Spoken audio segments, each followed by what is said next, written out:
Okay, so you've been at this for weeks, maybe even months. You've poured everything you've got into this prototype. The code is looking clean, the design is sharp, and, the big presentation, it's just around the corner. But hang on. There's one final, absolutely crucial step that can make or break the whole thing. This is that last mile check that really separates a good product reveal from a truly great one. You know that feeling, right? That little knot of anxiety you get the night before a huge presentation? You think everything works, but what if it doesn't? What if a key feature just completely breaks the second a stakeholder clicks on it? Yeah, that fear is real. But here's the good news. It is completely avoidable. And this is exactly how you avoid it. We call it final feature validation. It's your secret weapon against that pre-presentation anxiety. And you got to think of it as more than just hunting for bugs. It's a full-on confidence check to make sure every single function works exactly the way you designed it to.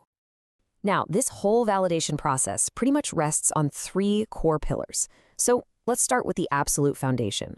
Pillar number one, the functional check. This is where we answer the simplest but also the most important question. Does it actually work?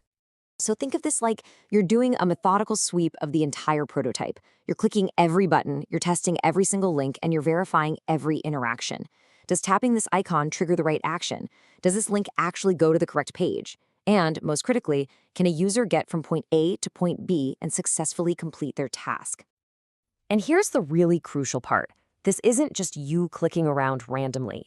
It's about systematically checking that every single functional requirement you defined way back at the start has been built and integrated correctly. This is your proof that you actually delivered on your initial promise. All right, so your prototype works like a charm when a user does everything perfectly. But what happens when they don't? This brings us to pillar 2, the stress test. This is where we intentionally go off the happy path.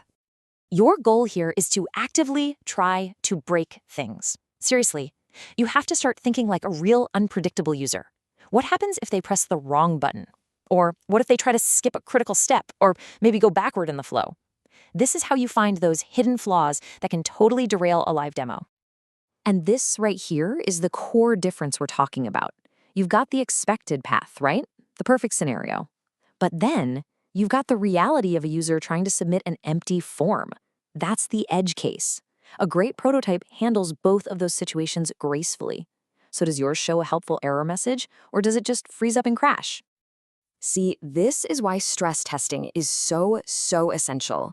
When your prototype responds predictably, even when someone makes a mistake, you're building reliability. And that reliability, that's the bedrock of a smooth user experience. It builds trust, and it shows that you've thought about more than just the ideal scenario. Okay, so we've confirmed it works, and we've made sure it's reliable. But we are not done. There's one more critical, really strategic question we have to ask, and that brings us to our final pillar, the reality check. This pillar completely shifts our focus from the how to the why. I want you to step back and look at every single feature, not for what it does, but for its purpose. Does this thing truly align with the user's core needs? Or is it just a nice-to-have that's actually become a distraction? And this is where you have to be absolutely ruthless. Ask this question for every single element on that screen. Is this essential? Because if a feature doesn't have a clear, direct line back to solving the core user problem, it might just be clutter. And remember this, sometimes the single best way to make a prototype stronger is to remove a feature. So when you bring these three powerful pillars together, you do something truly transformative. You take a prototype that's just finished, and you elevate it into a polished, coherent, and totally defensible solution that is truly ready for the spotlight. So let's just boil it all down to a simple, powerful process. 1. The functional check. Confirm it works. 2. The stress test. Make sure it's reliable. And 3. The reality check. Verify it's relevant. Works, reliable, relevant. That is your 3-step formula for a flawless presentation. And the final payoff for doing all this? You get a prototype that isn't just functional, but is genuinely robust and strategically aligned with your project's highest goals. This isn't just about avoiding a glitch in a demo, it's about proving the strength and the clarity of your entire idea. So the next time you're gearing up for a big reveal, I want you to ask yourself this one simple question. Is your work just finished, or have you done the validation to make it truly ready for success?